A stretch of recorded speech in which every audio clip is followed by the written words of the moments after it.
Hi all, welcome to ones. നമ്മളിന്ന് mechanics of സോളിഡ്സിലെ ഒരു ഇമ്പോർട്ടൻറ്റ് ടോപ്പിക്കായിട്ടുള്ള ബക്ലിംഗ് ഓഫ് കോളംസ്, ഈ ഭാഗത്തുനിന്ന് ഗേറ്റ് എക്സാമിനേഷൻ പോയിന്റ് ഓഫ് വ്യൂവിൽ എങ്ങനെയാണ് ക്വസ്റ്റ്യൻസ് ചോദിക്കുക, എന്തൊക്കെയാണ് നമ്മൾ പഠിക്കേണ്ടത്, എങ്ങനെയാണ് ക്വസ്റ്റ്യൻസ് ആൻസർ ചെയ്യാൻ പറ്റുക എന്നുള്ളതാണ് നോക്കാൻ പോകുന്നത്. സോ ബേസിക്കലി എന്താണ് ഒരു കോളം എന്ന് പറയുന്നത്? കോളം എന്ന് പറഞ്ഞു കഴിഞ്ഞാൽ vertical structural elements which take axial compressive loads. Column എന്ന് പറഞ്ഞാൽ എന്താണ്? വെർട്ടിക്കൽ സ്ട്രക്ചറൽ എലമെൻറ്റ്സ് ആണ്. ഇമ്പോർട്ടൻ്റ് ആണ് ഡെഫിനിഷൻ. ഇത് വെച്ചിട്ട് SSC JE പോലുള്ള എക്സാമുകൾക്കൊക്കെ ചോദിക്കാറുള്ളതാണ്. Theory question. Vertical structural elements ആണ്. ഇതെന്ത് ചെയ്യുന്നു? ആക്സിയൽ കംപ്രസീവ് ലോഡാണ് ഇത് ടേക്ക് ചെയ്യുന്നത്. ഇതിൽ ആക്ട് ചെയ്യുന്നത് ആക്സിയൽ കംപ്രസീവ് ലോഡായിരിക്കും. സോ ഇതാണ് എന്ത്? ഒരു കോളത്തിന്റെ ഡെഫിനിഷൻ എന്ന് പറയുന്നത്. Vertical structural elements which takes axial compressive loads. Okay, now what is buckling of column? Buckling of column എന്ന് പറയുന്നത് sudden failure under axial compressive loads resulting in lateral deflection. അതായത് ഇങ്ങനെ ഒരു ആക്സിയൽ കംപ്രസീവ് ലോഡ് ആക്ട് ചെയ്യുമ്പോൾ, suppose ഇതൊരു column എന്ന് വിചാരിക്കുക, ആ കോളത്തിന് നമ്മളിവിടെ സപ്പോർട്ട് ചെയ്തേക്കാന്ന് വിചാരിക്കുക. ഒരു ആക്സിയൽ കംപ്രസീവ് ലോഡ് ആക്ട് ചെയ്യുമ്പോൾ എന്ത് സംഭവിക്കുന്നു? ഇതിന് സഡൻ ഫെയിലിയർ സംഭവിക്കുന്നു. അതുമൂലം ഒരു ലാറ്ററൽ ഡിഫ്ലക്ഷൻ മീൻസ് ഈ രീതിയിൽ നമ്മുടെ കോളം ഒന്ന് ഡിഫ്ലക്റ്റ് ചെയ്യുന്നു. ഇനീഷ്യലി ഉണ്ടാകുന്ന ഈ രീതിയിലായിരുന്നു, അത് ലാറ്ററലി എന്ത് ചെയ്യുന്നു? ഒന്ന് ഡിഫ്ലക്റ്റ് ചെയ്യുന്നു.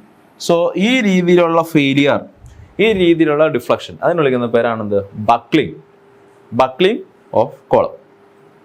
സോ ഈ ടോപ്പിക്കുമായി ബന്ധപ്പെട്ട് ഗേറ്റ് എക്സാമിനേഷൻ പോയിന്റ് ഓഫ് വ്യൂവിൽ വളരെ സിമ്പിൾ ആയിട്ടുള്ള ഫ്രീക്വൻ്റ്ലി ചോദിക്കുന്ന കുറച്ച് ക്വസ്റ്റ്യൻസ് ഉണ്ട്. അത് ആൻസർ ചെയ്യാൻ നമുക്ക് എങ്ങനെയാണ് പറ്റണമെന്ന് നോക്കാം. നൗ നമ്മുടെ പ്രോബ്ലത്തിലേക്ക് പോകുന്നതിന് മുമ്പ് types of columns based on the end conditions, അതിൻ്റെ എൻഡ് ഏത് രീതിയിലാണ് ഫിക്സ് ചെയ്തിരിക്കുന്നത് എന്നതിൻ്റെ ബേസിൽ നമുക്ക് കോളത്തിനെ ബേസിക്കലി നാലായിട്ട് ക്ലാസിഫൈ ചെയ്യാൻ പറ്റും. ഏതൊക്കെയാണെന്ന് നോക്കാം. ഒന്നാമത്തെ എൻഡ് കണ്ടീഷനാണ് fixed end condition. Fixed means ഒരു കോളത്തിൻ്റെ രണ്ട് എൻഡും ഫിക്സ്ഡ് ആണെങ്കിൽ, കോളം നമ്മൾ അതിനെ സിമ്പിളായിട്ട് ഒരു ലൈൻ വെച്ച് റെപ്രസെൻ്റ് ചെയ്യാണ്. അതിന് രണ്ട് എൻഡ് ഫിക്സ്ഡ് ആണെങ്കിൽ ഇതെന്താണ്? ഫിക്സ്ഡ് കോളമാണ്. Fixed column. ഓരോ എൻഡ് കണ്ടീഷനും കറസ്പോണ്ടിങ് ആയിട്ട് ഒരു എഫക്റ്റീവ് ലെങ്ത് ഉണ്ടാകും. സോ ഒരു ഫിക്സ്ഡ് കോളത്തിൻ്റെ എഫക്റ്റീവ് ലെങ്ത് എന്ന് പറയുന്നത് L/2 ആണ്. സപ്പോസ് ഇത് അതിൻ്റെ ഒറിജിനൽ ലെങ്ത് ആണ് എങ്കിൽ ഇതിൻ്റെ എഫക്റ്റീവ് ലെങ്ത് എന്ന് പറയുന്നത് L/2 ആയിരിക്കും. കാരണം എന്താ പറയാമോ? നമ്മൾ ഇതിൻ്റെ ഡിഫ്ലക്ഷൻ വരയ്ക്കുകയാണെങ്കിൽ രണ്ട് എൻഡ് ഫിക്സ്ഡ് ആണെങ്കിൽ ഇതിൻ്റെ ബക്ലിംഗ് ഏത് രീതിയിലായിരിക്കും? ആദ്യത്തെ കുറച്ച് ലെങ്ത്തിൽ ബക്ലിംഗ് ഉണ്ടാവത്തില്ല, രണ്ട് എൻഡിലും സ്ട്രെയിറ്റ് ആയിട്ടിരിക്കും. Then after some distance from the fixed end the buckling starts. So buckling will be like this for fixed column. So അതിൻ്റെ എഫക്റ്റീവ് ലെങ്ത്തിന്റെ ഇക്വേഷൻ, എഫക്റ്റീവ് ലെങ്ത് എന്ന് പറഞ്ഞാൽ L/2 ആയിരിക്കും. കാണാതെ പഠിക്കണം, വെരി ഇമ്പോർട്ടൻ്റ് ആണ്. ദെൻ രണ്ടാമത്തെയാണ് ഫിക്സ്ഡ് ഹിഞ്ച്ഡ് കോളം. അതായത് ഒരു കോളത്തിന്റെ ബോട്ടം എൻഡ് നമ്മൾ എന്ത് ചെയ്തേക്കുവാണ്? ഫിക്സ് ചെയ്തേക്കുവാണ്. ഒരു കോളത്തിന്റെ ബോട്ടം എൻഡ് നമ്മൾ ഫിക്സ് ചെയ്തേക്കുന്നു, ടോപ്പ് എൻഡ് നമ്മൾ ഹിഞ്ച് ചെയ്തേക്കുന്നു. സോ ഈ കേസിലുള്ള എഫക്റ്റീവ് ലെങ്ത് കാണാൻ പഠിക്കണം. എഫക്റ്റീവ് ലെങ്ത് എന്ന് പറയുന്നത് ഫിക്സ്ഡ് ഹിഞ്ച്ഡ് കോളത്തിന്റെ എഫക്റ്റീവ് ലെങ്ത് എന്ന് പറയുന്നത് L/√2 ആണ്. L എന്ന് പറയുന്നത് അതിൻ്റെ ഒറിജിനൽ ലെങ്ത്, L/√2 ആണ് എഫക്റ്റീവ് ലെങ്ത്. ഇതിന്റെ റിഫ്ലക്ഷൻ എങ്ങനെയായിരിക്കും? ഹിഞ്ച്ഡ് പോയിന്റ് ആണെങ്കിൽ ഇവിടെ നിന്ന് ഡിഫ്ലക്ഷൻ സ്റ്റാർട്ട് ചെയ്യും. ഫിക്സ്ഡ് പോയിന്റ് ആയതുകൊണ്ട് അതിൽ നിന്ന് അല്പം മാറിയാണ് ഡിഫ്ലക്ഷൻ സ്റ്റാർട്ട് ചെയ്യുള്ളൂ, ഒറിജിനേറ്റ് ചെയ്യുള്ളൂ. സോ ഇങ്ങനെയായിരിക്കും അതിൻ്റെ ഡിഫ്ലക്ഷൻ വരുന്നത്. ഫിക്സഡ് ഹിഞ്ചഡ് ആയിട്ടുള്ള ഒരു കോളത്തിൻ്റെ ഡിഫ്ലക്ഷൻ ഈ രീതിയിലായിരിക്കും. അതിൻ്റെ എഫക്റ്റീവ് ലെങ്ത് എന്ന് പറയുന്നത് L/√2 ആയിരിക്കും. L/√2. നെക്സ്റ്റ് കോളമാണ് hinged column. Hinged column. So രണ്ട് എൻഡും ഹിഞ്ചഡ് ആയിട്ടുള്ള കോളത്തിനെയാണ് നമ്മൾ ഹിഞ്ചഡ് എന്ന് പറയുന്നത്. രണ്ട് എൻഡും ഹിഞ്ചഡ് ആയിട്ടുള്ള കോളം ഹിഞ്ചഡ് കോളം. ഇതിന്റെ എഫക്റ്റീവ് ലെങ്ത് എന്ന് പറയുന്നത് L തന്നെയായിരിക്കും. എന്ത് ഇതിന്റെ എഫക്റ്റീവ് ലെങ്ത് എന്ന് പറയുന്നത്. ഇതിൽ ബക്ലിംഗ് സംഭവിക്കുമ്പോൾ രണ്ട് എൻഡിൽ നിന്നും ബക്ലിംഗ് സ്റ്റാർട്ട് ചെയ്യും. ഈ രീതിയിൽ രണ്ട് എൻഡിൽ നിന്നും ബക്ലിംഗ് സ്റ്റാർട്ട് ചെയ്യും. അതുകൊണ്ടാണ് അതിന്റെ എഫക്റ്റീവ് ലെങ്ത് L ആവുന്നത്. Then last one is fixed free column. One end fixed ആണ്, അതർ എൻഡ് ഫ്രീ. സോ അങ്ങനെയുള്ള ഒരു കോളം കൺസിഡർ ചെയ്ത് കഴിഞ്ഞാൽ ഒരു എൻഡ് ഫിക്സഡ് ആണ്, അതർ എൻഡ് ഫ്രീ ആണ്. ഇതിന്റെ എഫക്റ്റീവ് ലെങ്ത് എന്ന് പറയുന്നത് 2 ടൈംസ് ഓഫ് L ആയിരിക്കും. L എന്ന് പറയുന്നത് ഈ ഡിസ്റ്റൻസ് ആണ്.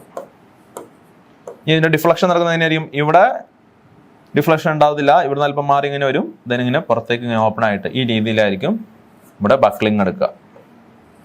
ഓക്കെ, ഫിക്സ്ഡ് ഫ്രീ കോളത്തിന്റെ കേസിൽ. സോ ഇതാണ് നമുക്ക് 4 important types of column based on the end conditions എന്ന് പറയുന്നത്. സോ ഈ എഫക്റ്റീവ് ലെങ്ത്തിന്റെ ഇക്വേഷൻ വെരി ഇമ്പോർട്ടൻ്റ് ആണ്. ഇത് 1 മാർക്കിന് ചോദിക്കാം. SSC JEE പോലുള്ള എക്സാമുകൾക്ക് ഡയറക്റ്റ് ആയിട്ട് 1 മാർക്കിന് ചോദിക്കാം, ഗേറ്റിനും 1 മാർക്കിന് ചോദിക്കാം. ഓക്കെ, വെരി ഇമ്പോർട്ടൻ്റ് ആണ്. ഈ വാല്യൂസ് വെരി ഇമ്പോർട്ടൻ്റ് ആണ് ക്രിപ്ലിംഗ് ലോഡ് കണ്ടുപിടിക്കുന്ന ഇക്വേഷനിലേക്ക് സബ്സ്റ്റിറ്റ്യൂട്ട് ചെയ്യുമ്പോൾ. ഓക്കെ, നൗ അടുത്ത പഠിക്കാനുള്ളതാണ് Euler's buckling or critical or crippling load. Buckling load, critical load അല്ലെങ്കിൽ ക്രിപ്ലിംഗ് ലോഡ് എല്ലാം സെയിം തന്നെയാണ്. സോ ഇതിന്റെ ഇക്വേഷൻ വെച്ചിട്ട് നമുക്ക് പ്രോബ്ലം ചോദിക്കും. നിർബന്ധമായിട്ടും നമ്മൾ പഠിച്ചിരിക്കേണ്ട ഒരു ടോപ്പിക്കാണ്. So Euler's buckling load or critical load or crippling load, അതിന്റെ ഇക്വേഷൻ എന്ന് പറയുന്നത് PC, നമ്മൾ PC എന്ന് റെപ്രസെന്റ് ചെയ്യുന്നതിന് ക്രിട്ടിക്കൽ ലോഡ് അല്ലെങ്കിൽ crippling load is equal to pi square EI divided by L effective square ആണ്. Pi square EI by L effective square ആണ്. Pi square EI by L effective square. ഇവിടെ pi എന്ന് പറഞ്ഞാൽ നമുക്ക് എന്താ പറയാം? E എന്ന് പറഞ്ഞു കഴിഞ്ഞാൽ എന്താണ്? E എന്ന് പറഞ്ഞാൽ ഇലാസ്റ്റിക് മോഡുലാണ് അല്ലെങ്കിൽ യങ്സ് മോഡുലസ് ആണ്. Young's modulus. I എന്ന് പറഞ്ഞാൽ എന്താണ്? Moment of inertia.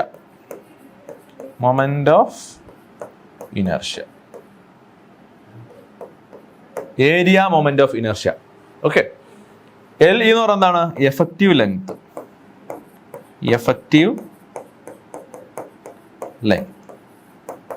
സോ ഈ ഇക്വേഷൻ വെച്ചിട്ട് നമുക്ക് പല രീതിയിൽ പ്രോബ്ലംസ് ചോദിക്കാം. ഓക്കെ, സോ ഇതാണ് കോമൺ ഇക്വേഷൻ. ക്രിപ്ലിംഗ് ലോഡ് അല്ലെങ്കിൽ critical load or buckling load is equal to pi square EI by L E square ആണ്. ഇനി നമ്മൾ പഠിച്ച 4 കണ്ടീഷൻസ് ഉണ്ടല്ലോ, ആ 4 കണ്ടീഷൻസ് വെച്ചിട്ട് ഈ ക്രിപ്ലിംഗ് ലോഡിന്റെ ഇക്വേഷൻ എങ്ങനെയാണ് മാറുന്നത് നോക്കാം.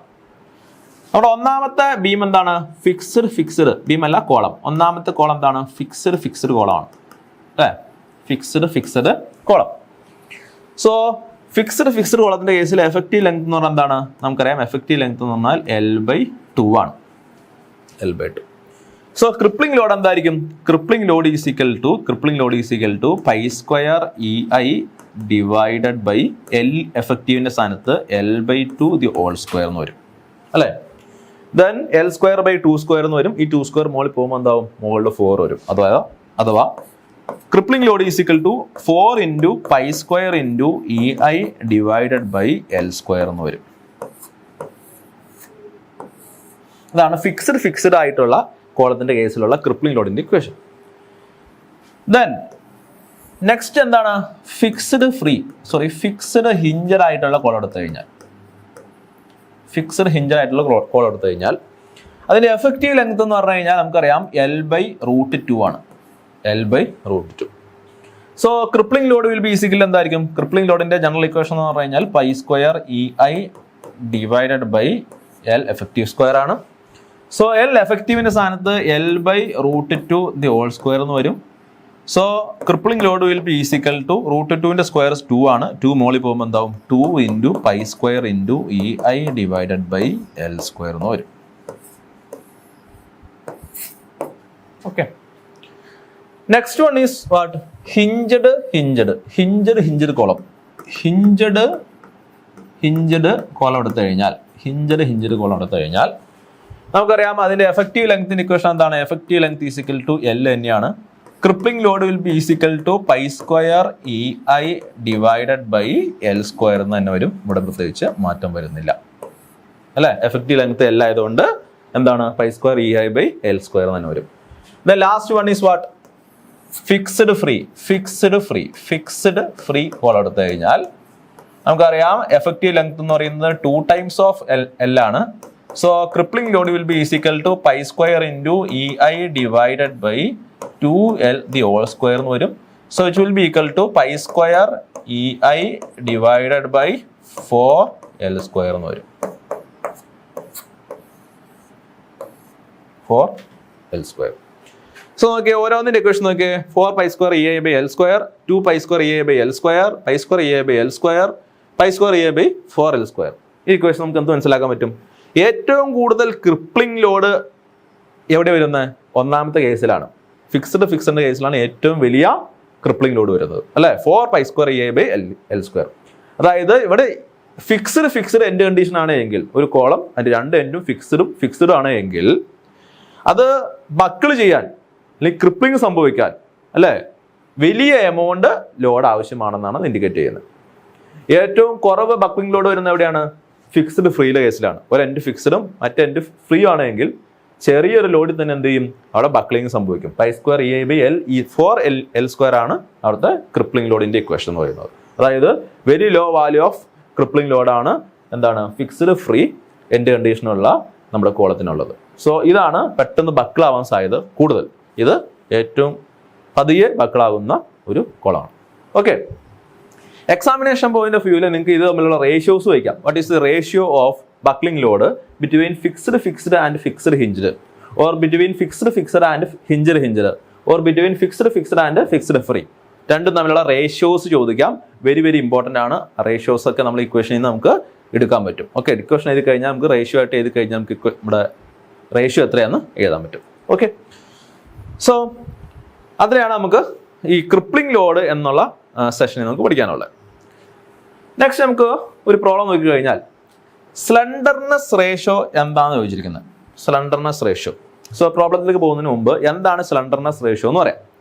സ്ലെൻഡർനെസ് റേഷ്യോന്റെ ഇക്വേഷൻ എന്ന് പറയുന്നത് നമ്മൾ എസ് വെച്ച് റെപ്രസെന്റ് ചെയ്യുന്ന സ്ലെൻഡർനെസ് റേഷ്യോ ഒരു കോളത്തിന്റെ ഒരു ക്യാരക്ടറിസ്റ്റിക് നമ്പറാണത്. എഫക്റ്റീവ് ലെങ്ത് എന്താന്ന് പറഞ്ഞു? Divided by K minimum. അതിന് വിളിക്കുന്ന പേരാണെന്ത്? Slenderness ratio. Effective length divided by K minimum, ഇതിന് വിളിക്കുന്ന പേരാണെന്ത്? Slenderness ratio. എഫക്റ്റീവ് ലെങ്ത് എന്താന്ന് പറഞ്ഞു? കെ മിനിമം എന്ന് പറഞ്ഞാൽ എന്താണ്? കെ മിനിമം എന്ന് പറഞ്ഞാൽ വേറെ ഒന്നുമല്ല, minimum radius of gyration. Minimum radius of gyration. Minimum radius of gyration. എന്തുകൊണ്ടാണ് മിനിമം റേഡിയസ് ഓഫ് ഗൈറേഷൻ എന്ന് പറയുന്നത്? സപ്പോസ് നമ്മളൊരു കോളം ഉണ്ടെന്ന് വിചാരിക്കാം. ആ കോളത്തിന്റെ ടോപ്പ് റെക്ടാങ്കുലാർ ക്രോസ് സെക്ഷൻ ആണെന്ന് വിചാരിക്കാം. ഓക്കെ, സോ ഒരു കോളം ഉണ്ട്, അതിന്റെ ടോപ്പ് വ്യൂ എന്ന് പറയുന്നത് ഒരു റെക്ടാങ്കുലാർ ക്രോസ് സെക്ഷൻ ആണെന്ന് വിചാരിക്കാം. ഓക്കെ, റേഡിയസ് ഓഫ് ഗൈറേഷൻ അതിനെ കണ്ടുപിടിക്കുന്നത്. റേഡിയസ് ഓഫ് ഗൈറേഷൻ നമുക്കറിയാം moment of inertia I equal to എന്താണ്? ഏരിയ ഇൻറ്റു കെ സ്ക്വയർ ആണ്. ഏത് moment of inertia? Area moment of inertia. Moment of inertia രണ്ട് തരമുണ്ട്, mass moment of inertia, area moment of inertia. Area moment of inertia എന്ന് പറയുന്നത് എന്താണ്? A into K square ആണ്. ഇവിടെ A എന്ന് പറഞ്ഞാൽ ഏരിയ, കെ എന്ന് പറഞ്ഞാൽ എന്താണ്? Radius of gyration. ഈ ക്വസ്റ്റനിൽ നിന്നാണ് നമ്മൾ സാധാരണ എന്ത് ചെയ്യുന്നത്? ഈ റേഡിയസ് ഓഫ് ഗൈറേഷൻ കണ്ടെത്തുന്നത്. കെ ഇസിക്കൽ ടു എന്ത് വരും? K is equal to I/A root of I/A എന്ന് വരും. ഇതാണ് കെയുടെ ഇക്വേഷൻ എന്ന് പറയുന്നത്.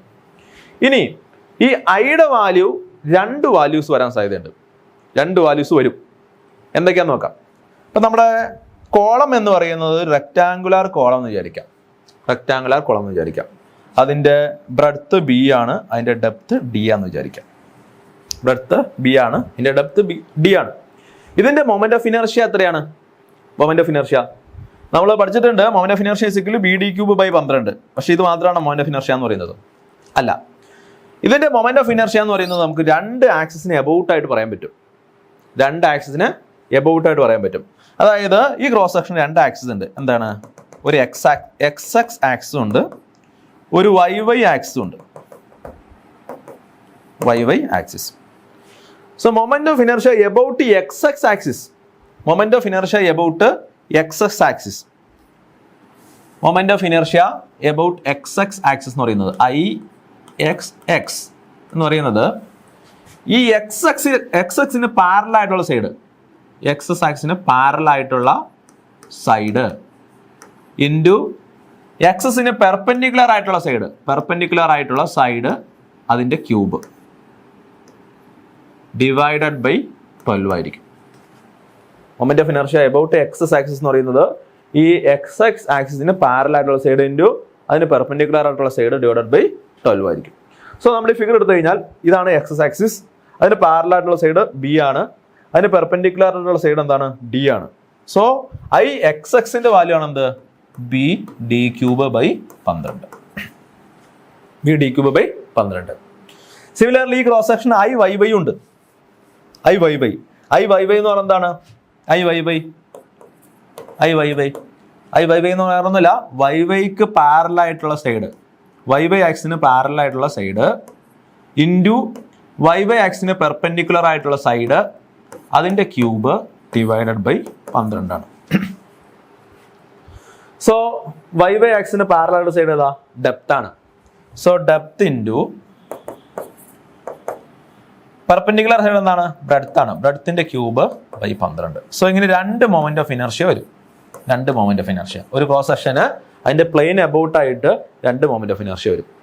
സോ നമ്മൾ ഈ കെ വാല്യൂ കാണുമ്പോൾ, സ്ലണ്ടർനെസ് റേഷ്യോയുടെ കെയുടെ വാല്യൂ കാണുമ്പോൾ നമ്മൾ എന്ത് ചെയ്തോളണം? Minimum value of moment of inertia എടുക്കണം. Minimum value of moment of inertia. അപ്പോൾ ഓക്കെ, നമുക്ക് ഈ പിക്ചറിൽ നിന്ന് എന്ത് മനസ്സിലാക്കാൻ പറ്റും? ബി ആണോ ഡി ആണോ വലുത്? ഡി ആണ് വലുത് അല്ലേ? So B D cube by 12 ആണോ ഡി ബി ക്യൂബ് ബൈ 12 ആയിരിക്കും വലുത്?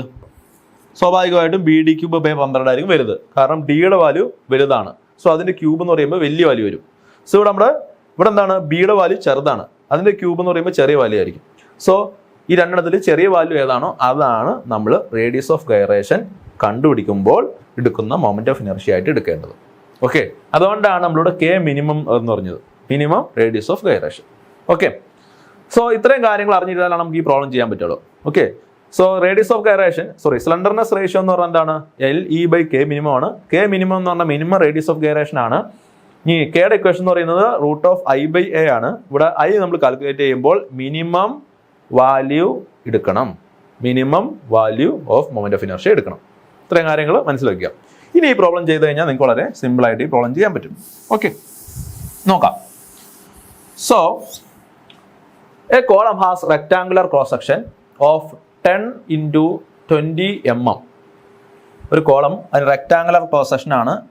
അതിൻ്റെ ഏരിയ തന്നേക്കുവാണ് 10 into 20 mm.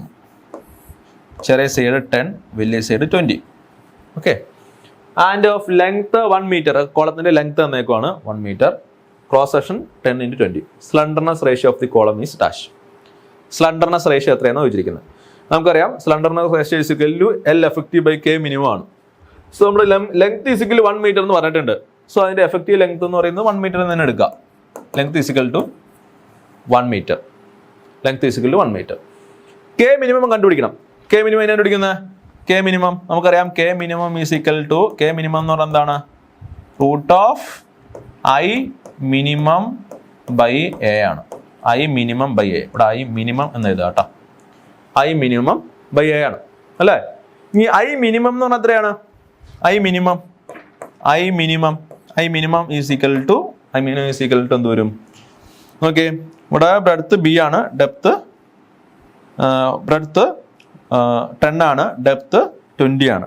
So 10 into 20 cube by 12 ആയിരിക്കോ 20 into 10 ക്യൂബ് ബൈ 12 ആയിരിക്കോ വലുത്? നോക്കുമ്പോൾ തന്നെ അറിയാൻ പറ്റും. 10 into 20 ക്യൂബ് ബൈ 12 ആണോ 20 into 10 ക്യൂബ് ബൈ 12 ആണോ വലുത്? ഇതാണ് വലുത്. നമ്മൾ ഏതെടുക്കണ്ടേ? ചെറിയ വാല്യൂ എടുക്കണ്ടേ, ചെറിയ വാല്യൂ. സോ നമ്മുടെ മൊമെന്റ് ഓഫ് ഇനർഷ്യ എടുക്കേണ്ടത് 20 × 10³/12 ആണ്. Okay, minimum moment of inertia. So I minimum is equal to 20 × 10³/12. Okay, so ചെയ്യുമ്പോൾ നമുക്ക് എന്ത് കിട്ടും? I minimum കിട്ടും. then അതിനെ ഏരിയ വെച്ച് ഡിവൈഡ് ചെയ്ത് നമുക്ക് എന്ത് കിട്ടും? അതിനെ ഏരിയ വെച്ച് ഡിവൈഡ് ചെയ്യും. ഏരിയ എത്രയാണ്? ഏരിയ എന്ന് പറഞ്ഞാൽ എന്താണ്? ബി ഇൻറ്റു ഡി ആണ്. റെക്ടാങ്കുലർ ക്രോസ് സെക്ഷൻ ആയതുകൊണ്ട് ബ്രെഡ്ത്ത് ഇൻറ്റു ഡെപ്ത് ആണ്. 10 × 20 ആണ് അല്ലേ? സോ അതിന് നമ്മൾ ഏരിയ വെച്ച് ഡിവൈഡ് ചെയ്ത് കഴിഞ്ഞാൽ നമുക്ക് എന്ത് കിട്ടും? ഏരിയ വെച്ച് ഡിവൈഡ് ചെയ്യുക, എന്നിട്ട് അതിന്റെ റൂട്ട് വാല്യൂ എടുക്കുക. അപ്പോൾ നമുക്ക് എന്ത് കിട്ടും? കെ മിനിമത്തിന്റെ വാല്യൂ കിട്ടും, കെ മിനിമം. സോ അത്